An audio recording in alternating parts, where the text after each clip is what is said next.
So yesterday last వీడియోలో మనం depreciation గురించి చెప్పుకున్నాము, అలాగే కాజెస్ ఫర్ డిప్రిషియేషన్ గురించి చెప్పుకున్నాం కదా.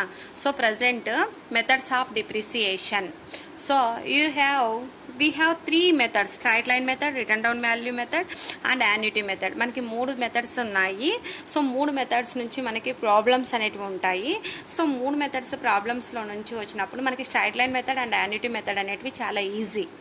సో కొంచెం కష్టము అంటే రిటర్న్ డౌన్ వాల్యూ మెథడ్. మనకి ఇంటర్నల్ ఛాయిస్ అనేవి ఉంటాయి కదా, అంటే క్వశ్చన్ 1 అయినా రాయొచ్చు లేదా క్వశ్చన్ 2 అయినా రాయొచ్చు. సో క్వశ్చన్ 1 ఆర్ క్వశ్చన్ 2 అంటే ఇక్కడ చూడండి, ఈ 3 నేర్చుకున్నాము అంటే 3లో నుంచి ఒకటి మనం ధైర్యంగా వదిలేయచ్చు. అంటే ఫస్ట్ది తర్వాత లాస్ట్ది నేర్చుకున్నాము అంటే మధ్యలోది ఛాయిస్ కింద వదిలేయడానికి అవకాశం ఉంటుంది. ఓకే, ఫస్ట్ వచ్చి స్ట్రైట్ లైన్ మెథడ్ గురించి డిస్కస్ చేసుకుందాము. This method is the simplest and most often used technique. ఇది చాలా సింపుల్ దీన్ని స్ట్రైట్ లైన్ మెథడ్ని స్థిర వాయిదాల పద్ధతి అని కూడా అంటారు. ఇట్ ఈస్ ద సింప్లెస్ట్, చాలా ఈజీగా చాలా సులభతరంగా చేసేటటువంటి పద్ధతినే స్ట్రైట్ లైన్ మెథడ్ అని అంటామన్నమాట. సో మనం డిప్రిషియేషన్ క్యాలిక్యులేట్ చేయడానికి 3 మెథడ్లు యూజ్ చేస్తున్నాము. దాంట్లో ఫస్ట్ది స్థిర వాయిదాల పద్ధతి, అదే స్ట్రైట్ లైన్ మెథడ్ని అంటాము. సో స్ట్రైట్ లైన్ మెథడ్లో డిప్రిషియేషన్ ఎలా క్యాలిక్యులేట్ చేస్తాము అంటే, యాక్చువల్గా డిప్రిషియేషన్ ఎలా క్యాలిక్యులేట్ చేస్తాము అంటే, సపోజ్ ఫర్ ఎగ్జాంపుల్ ఒక అసెట్ వాల్యూ 1,00,000 రూపాయలు ఉందనుకోండి, 1,00,000 రూపీస్. ఆఫ్టర్ 1 ఇయర్ అంటే ఆ ఇయర్ ఎండింగ్లో దీని యొక్క వాల్యూ ఇంతే ఉంటుందా 1,00,000 అంటే ఉండదు. ఎందుకంటే ఆల్రెడీ మనం యూజ్ చేసింటాం కాబట్టి. సపోజ్ ఒక 10,000 రూపీస్ వాల్యూ తగ్గింది అనుకోండి, next year asset value 90,000 rupees. Okay, so second year beginning 90,000 ఉంటుంది. సెకండ్ ఇయర్ ఎండింగ్కి వచ్చేసరికి దీని వాల్యూ అనేది ఇంకాస్త తగ్గుతుందన్నమాట. ఇంకో 10,000 రూపీస్ తగ్గింది అనుకుందాం. నెక్స్ట్ ఇయర్ బిగినింగ్కి ఎంత అవుతుంది? 80,000 రూపీస్ అవుతుంది. మళ్ళీ నెక్స్ట్ ఇయర్ ఎండింగ్కి ఇంకో 10,000 రూపీస్ తగ్గింది అనుకుందాం. నెక్స్ట్ ఇయర్కి ఎంత అవుతుంది? ఒక 70,000 రూపీస్. సో ఇలాగ వాల్యూ అనేది తగ్గుతా పోతుంది అనమాట. మనం ఇలాగే డిప్రిషియేషన్ లెక్క కట్టుకుంటా పోయినాము అంటే ఏదో ఒక ఇయర్ ద అసెట్ వాల్యూ అనేది 0కి వచ్చేస్తుంది. లేదు అలాగే కంటిన్యూ చేసినాం అనుకోండి, the asset value become a negative లెక్క కూడా వెళ్ళడానికి అవకాశం ఉంటుంది. సో అసెట్ ఎప్పుడైతే 0 కానీ లేదా నెగిటివ్ లెక్క కానీ వెళ్ళింది అంటే దాన్ని ఏమంటాము అంటే స్క్రాప్ వాల్యూ అని అంటాం. దట్ మీన్స్ తుక్కు విలువ. అంటే ఇంక అప్పటికి అసెట్ అనేది అసలు ఏమీ పని చేయదు అని అర్థం అన్నమాట. సో ఈ వాల్యూని ఏమంటాము అంటే స్క్రాప్ వాల్యూ. ఓకే, సో ఇక్కడికి వచ్చేపాటికి ద సాల్వేజ్ వాల్యూ అంటాం. Salvage value is estimated Salvage value is an estimated of the value of the asset at the time it will be sold. It may be 0 or even negative. మనం అమ్మే పాటికి దాని యొక్క value అనేది 0కి లేదా నెగిటివ్కి పోయింది అంటే this value is known as a scrap value, తుక్కు విలువ అని అంటామన్నమాట. మీకు క్లియర్గా అర్థమైందని అనుకుంటున్నాను. సో ఇక్కడ డిప్రిషియేషన్ క్యాలిక్యులేట్ చేయడానికి ఒక ఫార్ములా ఉంది ఈ మెథడ్లో. Depreciation is equals to investment, అంటే యాక్చువల్గా ఎంతకైతే మనం అసెట్ కొనింటామో అసెట్ వాల్యూ ప్లస్ అసెట్ని ఎస్టాబ్లిష్ చేయడానికి కొంచెం ఎక్స్పెండిచర్ అయి ఉంటుందన్నమాట మనకి. ఆ establishment expenses minus scrap value, ఏదైనా స్క్రాప్ వాల్యూ ఉంటే దాన్ని మైనస్ చేయాలి. By life of the asset. Okay, దాని యొక్క జీవిత కాలము. దీన్ని క్యాలిక్యులేట్ చేస్తే మనకి డిప్రిషియేషన్ అనేది వస్తుందన్నమాట స్థిర వాయిదాల పద్ధతిలో. ఓకే, ఒక ప్రాబ్లం చూద్దాం. A company purchased a machine worth of 1,00,000 rupees. Okay, 1,00,000 రూపాయల విలువ చేసే ఒక యంత్రాన్ని కొనిందనమాట. ఎప్పుడు? 1/4/2011. And establishment expenses incurred. So ఖర్చులు ఎంత అయ్యాయి దాన్ని స్థాపించడానికి? స్థాపన ఖర్చులు అంటే 10,000 rupees. The life of the machine is 5 years. దాని మిషన్ లైఫ్ వచ్చి 5 years మాత్రమే. Show the machinery account for 4 years. So machinery అకౌంట్ని 4 years వరకు చూపండి అని క్వశ్చన్ అడిగారు. మీకు క్వశ్చన్ క్లారిటీగా అర్థమైంటుంది అనుకుంటున్నాను. మిషనరీ వాల్యూ ఎంత? 1,00,000 రూపీస్. ఎప్పుడు కొన్నారు? 1/4/2011లో కొన్నారు. ఎస్టాబ్లిష్మెంట్ ఎక్స్పెన్సెస్ ఎంత వచ్చాయి? 10,000 రూపీస్. మిషనరీ లైఫ్ వచ్చి 5 years. So machinery account for 4 years. 4 సంవత్సరాలకి యంత్రం ఖాతాని తయారు చేయమన్నారు. ఓకే, మనకి డిప్రిషియేషన్ అనేది డైరెక్ట్గా ఎంత అనేది ఇవ్వలేదు కాబట్టి మనం డిప్రిషియేషన్ క్యాలిక్యులేట్ చేయాల్సి ఉంటుంది. So depreciation is equals to asset value ఎంత? Investment 1,00,000 rupees plus establishment expenses ఎంత? 10,000 రూపీస్ ప్లస్ స్క్రాప్ వాల్యూ ఏమి ఇవ్వలేదు కాబట్టి మనం క్యాలిక్యులేట్ చేయాల్సిన అవసరం లేదు.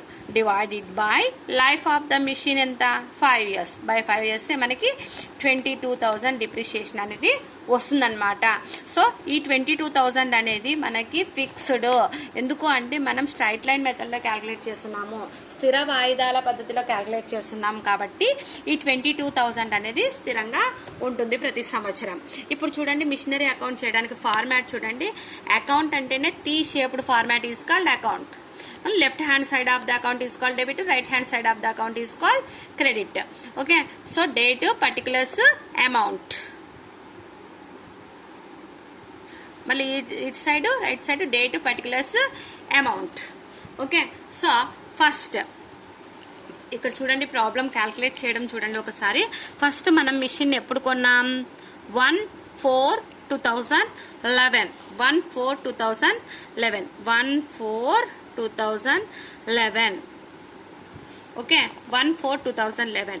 టు బ్యాంక్ పర్చేజ్ చేసింది.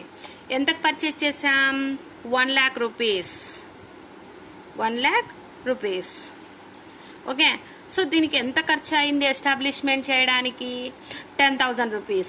సో మనం మిషన్ కొనింది 1 lakh, అడిషనల్గా మనకి ఎంత ఖర్చు అయింది అంటే on the same date to bank 10,000 rupees. అంటే ఓవరాల్గా మనం ఒక మిషన్ని కొని స్థాపించడానికి ఎంత అయింది ఖర్చు? 1 lakh ప్లస్ 10,000, 1,10,000 rupees. ఇది ఇయర్ స్టార్టింగ్లో. ఓకే, ఇయర్ ఎండింగ్ అంటే ఇప్పుడు మనం ఏప్రిల్ 1/4/2011. 1/4/2011 అంటే అకాడమిక్ ఇయర్ ఎప్పుడు ఎండ్ అవుతుంది? ఏప్రిల్తో స్టార్ట్ అయింది అంటే మార్చ్కి ఎండ్ అవుతుంది. అంటే మార్చ్ 2012 మనం end of the year depreciation calculate చేస్తామని చెప్పాం కదా. సో బై డిప్రిసియేషన్ ఎంత వచ్చింది మనం క్యాలిక్యులేట్ చేసింది? డిప్రిసియేషన్ 22,000 వచ్చింది కదా. సో 22,000. ఓకే, సో ఇయర్కి ఇంతే కాబట్టి టోటల్ చేయాలి. 1 lakh ప్లస్ 10,000, 1,10,000. ఇక్కడ 1,10,000. ఈ 1,10,000లో నుంచి ఈ 22,000 లెస్ చేస్తే ఎంత వస్తుంది వాల్యూ? 1,20,000లో నుంచి 22,000 లెస్ చేస్తే 88,000. ఇది ఎప్పటికీ value at the end of the year. ఇది లెస్ చేసిన తర్వాత అంటే ఎప్పుడు? మార్చి 2012 by balance carry down. Okay, depreciation less చేయగా ఎంత వాల్యూ ఉంది మిషన్ది? 88,000 ఉంది. అంటే నెక్స్ట్ ఇయర్ ఇప్పుడు మార్చ్ 2012కి ఇయర్ అయిపోయిందంటే నెక్స్ట్ అకాడమిక్ ఇయర్ ఎప్పుడు స్టార్ట్ అవుతుంది? April 2012. April 2012 to bank. Now asset value is equals to ఎంత? ఇప్పుడు present asset value 88,000. Okay, so establishment expenses అనేది ఫస్ట్ ఇయర్ మాత్రమే ఉంటాయి, నెక్స్ట్ ఇయర్ ఉండవు. ఓకే, ఇయర్ ఎండింగ్ ఎప్పుడు? Year ending March 2013 by depreciation.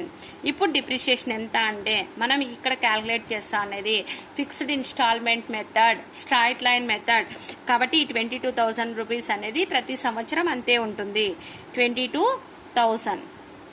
So అంతే. Balance 88,000 ఇటువైపు వేసేస్తాం 88,000. సో ఈ 88,000లో నుంచి 22,000 లెస్ చేస్తే ఎంత వస్తుంది అంటే 66,000. ఇది ఇయర్ ఎండింగ్కి బ్యాలెన్స్ క్యారీడ్ డౌన్ అవుతుంది. Balance carried down. Okay, next year ఎప్పుడు స్టార్ట్ అవుతుంది? మార్చ్ 2013కి అయిపోయిందంటే next academic year April 2013. Sorry, ఇక్కడ టు బ్యాంక్ కాదు, టు బ్యాలెన్స్ బ్రాడ్ డౌన్. తేల్చిన నిల్వ అండ్ తెచ్చిన నిల్వ. ఇప్పుడు ఇక్కడ తేల్చిన నిల్వ అయింది కదా, మరి ఇక్కడికి వచ్చేపాటికి to balance brought down. Okay, ఇక్కడ ఈ 66,000 అనేది ఇక్కడికి తెచ్చేసుకుంటాం. నెక్స్ట్ ఇయర్ ఎండింగ్ అంటే ఎప్పుడు? మార్చ్ 2014. March 2014 14 by depreciation. ఎంత డిప్రిషియేషన్? ఇది ఫిక్స్డ్ ఇన్స్టాల్మెంట్ కదా. సో స్థిర వాయిదాల పద్ధతిలో అంతే రేట్ ఆఫ్ ఫిక్స్డ్ డిప్రిషియేషన్ ఉంటుంది కాబట్టి 22,000. సో బ్యాలెన్స్ 66,000, ఇటువైపు కూడా 66,000. 66,000లో నుంచి 22,000 లెస్ చేస్తే మనకి 44,000 వస్తుంది. 44,000. ఈ 44,000 ఎప్పటికీ బై ఇయర్ ఎండింగ్లో balance carry down. Next academic year ఎప్పుడు స్టార్ట్ అవుతుంది? April 2014 to balance brought down. తేల్చిన నిల్వ, తెచ్చిన నిల్వ ఎంత అవుతుంది? 44,000. తెచ్చిన నిల్వ 44,000.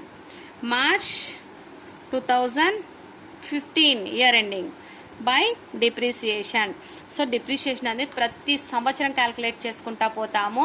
ఏ రేట్లో అంటే ఫిక్స్డ్ ఇన్స్టాల్మెంట్ మెథడ్లో స్థిర వాయిదాల పద్ధతిలో ఒక స్థిర మొత్తం ప్రకారం మనం ప్రతి సంవత్సరం డిప్రిషియేట్ చేసుకుంటా పోతాం.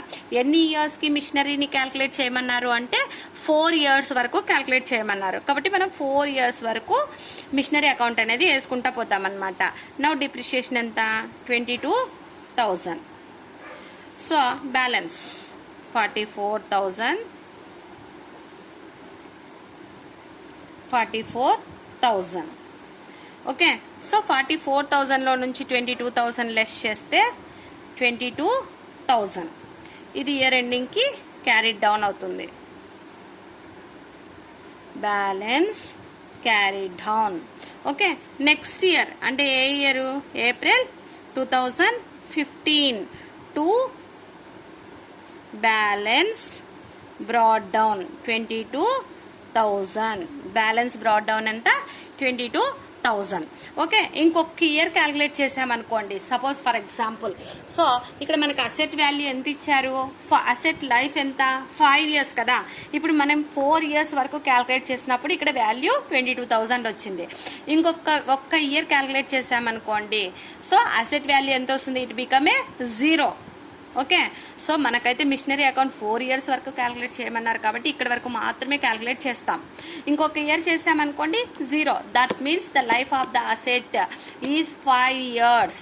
కానీ మనకి క్వశ్చన్లో ఇచ్చింది మాత్రం 4 yearsకి క్యాల్కులేట్ చేయమన్నారు కాబట్టి 1 2 3 4 yearsకి డిప్రిషియేషన్ అనేది క్యాల్కులేట్ చేసాం. అంతే. It is very simple straight line method. So compulsory ప్రతి ఒక్కరు ఈ స్ట్రైట్ లైన్ మెథడ్ అనేది నేర్చుకోండి. కంపల్సరీ ప్రాబ్లంలో మనకి ఎగ్జామ్లో వస్తుంది. Okay. So it is so simple. నీట్గా నేర్చుకోండి. తర్వాత టుమారో క్లాస్ సపోజ్ ఇక్కడ చూడండి, మనకి లైఫ్ ఎంత ఇచ్చారు? 5 years. 5 years లైఫ్ ఇచ్చారు అంటే 5 yearsకి asset value it become a 0. Okay. సరే, మనకి మిషనరీ అకౌంట్ ఎన్ని ఇయర్స్కి క్యాల్కులేట్ చేయమన్నారు? మిషనరీ అకౌంట్ ఎన్ని ఇయర్స్కి క్యాల్కులేట్ చేయమన్నారు అంటే 4 yearsకి. మిషనరీ అకౌంట్ వచ్చి 4 yearsకి క్యాల్కులేట్ చేయమన్నారు. ఓకే. సపోజ్ ఫర్ ఎగ్జాంపుల్ ఈ 4 yearsలో 3 yearsకే మనం సేల్ చేసాము అనుకోండి. మిషనరీని సేల్ చేసేసాం, అమ్మేసాం. సో అలా అమ్మేసినప్పుడు ఆ మిషనరీని అమ్మడం ద్వారా మనకి ప్రాఫిట్ వచ్చిందా, లాస్ వచ్చిందా అనేది నెక్స్ట్ వీడియోలో మీకు నెక్స్ట్ వీడియో ఇంకొక ప్రాబ్లం వస్తుందమ్మా. ఇదే మెథడ్ మీద నెక్స్ట్ వీడియోలో మీకు ఇంకొక ప్రాబ్లమ్ని అప్లోడ్ చేస్తాను. ఈ రోజుకైతే ఈ వీడియోకి ఇది చాలు. మీరు ఇది నేర్చేసుకోండి.